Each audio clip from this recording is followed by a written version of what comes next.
Excuse me bro, you want coffee? என்னது, கண்ணு தெரியாதவங்களுக்கு சரியா காது கேட்காதா? ஆமாங்க, புதுசா நாசா இப்பதான் கண்டுபிடிச்சிருக்காங்க. ஏன்டா நாசாக்கும் இதுக்கும் என்னடா சம்மந்தம் அப்படின்னு கேட்டிங்கன்னா உங்களுக்கு தெரியுது இல்லை? கேட்கும் போதே எவ்வளோ காமெடியாக இருக்குல்ல? ஆமாங்க, நிறைய பேர் பார்த்தீங்கன்னா விஷுவல் இம்பேக்ட் கிட்ட பேசும்போது அவங்களுக்கு வந்து கொஞ்சம் ஹியரிங் சென்ஸும் கம்மியாக இருக்குமோ நினச்சிக்கிட்டு சவுண்டாக பேசுவாங்க. கிட்ட வந்துட்டு உங்கள் பேர் என்ன அப்படின்னு கேட்பாங்க. சில பேர் என்ன பண்ணுவாங்கன்னா, அவருக்கு கொஞ்சம் தெரியாதோ அப்படின்னு பக்கத்தில் இருக்கவங்கள்ட்ட போய் கேட்பாங்க. இல்லைனா நம்ம உட்காந்துருக்கும்போது நம்மகிட்ட கேள்வி கேட்காம அவர் என்ன சாப்பிடுவார் அப்படின்னு சொல்லிட்டு கேட்பாங்க.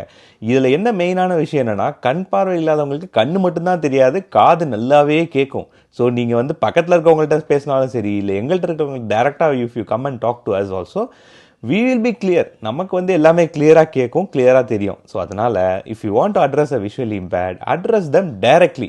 கொஞ்சம் ஹெசிடென்ட்டாக இருக்குது ப்ரோ அப்படின்னா, நீங்கள் அந்த ஷோல்டர் இருக்கு இல்லையா, left side shoulder or right side shoulder, you can use your fingers and little bit இந்த 2 ஃபிங்கர் யூஸ் பண்ணி கேன் டேப் லைக் திஸ்.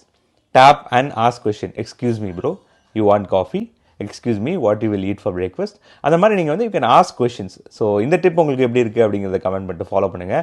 நிறைய பேர் சப்ஸ்கிரைப் பண்ணாமல் இருக்கீங்க, ஃபாலோ பண்ணாமல் இருக்கீங்க. ஃபேஸ்புக்கில் கொஞ்சம் சப்போர்ட் பண்ணி ஃபாலோ பண்ணி விடுங்க. நெக்ஸ்ட் மீட் பண்ணுறேன்.